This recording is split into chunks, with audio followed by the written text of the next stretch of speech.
বুঝলে বন্ধুরা, বললাম না কালকে থেকে শরীরটা খুব খারাপ। কালকে সারা রাত বমি হয়েছে, কালকে সারাদিন বিশ্রাম নেই। মেয়ের সব কাচলাম, দেখো ঠিক আছে, সব কাচাকুচি করলাম। রান্না না থাকলেও কাজ থেকে থাকে। এখন শরীর দিল না, তাও করতে তো হবে বলো। চলছে। কালকে থেকে শরীর খুব খারাপ ছিল বন্ধুরা। খারাপ বলতে কালকে দুপুরের পর থেকে কোনো কিছু পোস্ট করিনি। তোমার দুপুর 1টা-1:30টার পর থেকে কোনো কিছু দেখবে পোস্ট নেই আমার।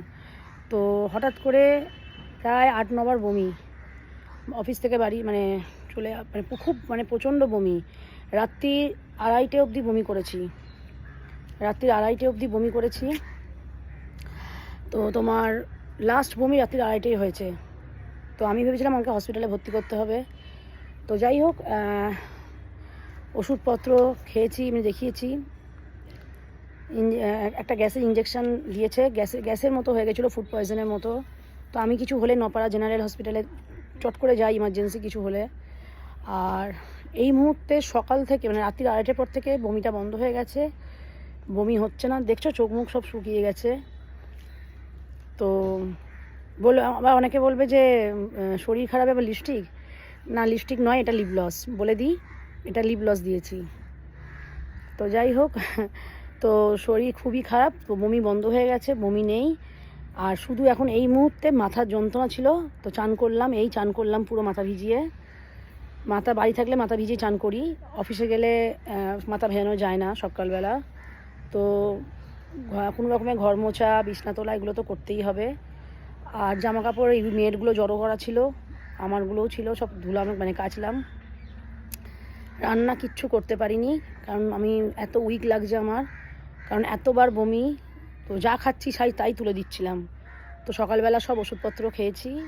এখন হোম ডেলিভারি বলা হয়েছে, হোম ডেলিভারি খাবার দিয়ে গেছে, পাতলা মাছের ঝোল আর ভাত, আর তার সঙ্গে চচ্চড়ি, ডাল, ভাজাভুজি। তো প্রধানমন্ত্রীকে আর আমার দুজনের হোম ডেলিভারি। মেয়ে নেই, মেয়ে বন্ধুর বাড়ি গেছে, বন্ধুর বাড়ি ঘুরতে গেছে। তো রাত্রিরে আসবে। মেয়ে কালকেই গেছে বন্ধুর বাড়ি, আছে কালকে ছিল, আজকে আর রাত্রিরে আসবে। তো মেয়ে নেই। আর কাচাকুচিটা ফেলে রাখবো, তাই কোনো রকমে করলাম। তো এখন একটুখানি রোদ্দে ছাদে এসছি, তো গিয়ে একবার একটু শোবো। তো এখন এই মুহূর্তে কোনো অসুবিধা হচ্ছে না, কিন্তু প্রচণ্ড ক্লান্ত। মনে হচ্ছে ঘুম আসবে, কিন্তু ঘুমটাও আসছে না। তো ওআরএস করা আছে, খাবো। তো আর এমনি আর কোনো প্রবলেম নেই, মাথা তুলতে পারছিলাম না। তো এখন মাথা ব্যথাটা একটু কম আছে।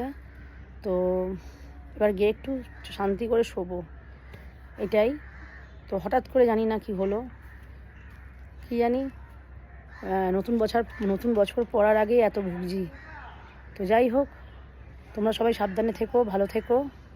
সবাইকে শুভ দুপুর শুভেচ্ছা জানাই। তো চলো, সবাই ভালো থেকো।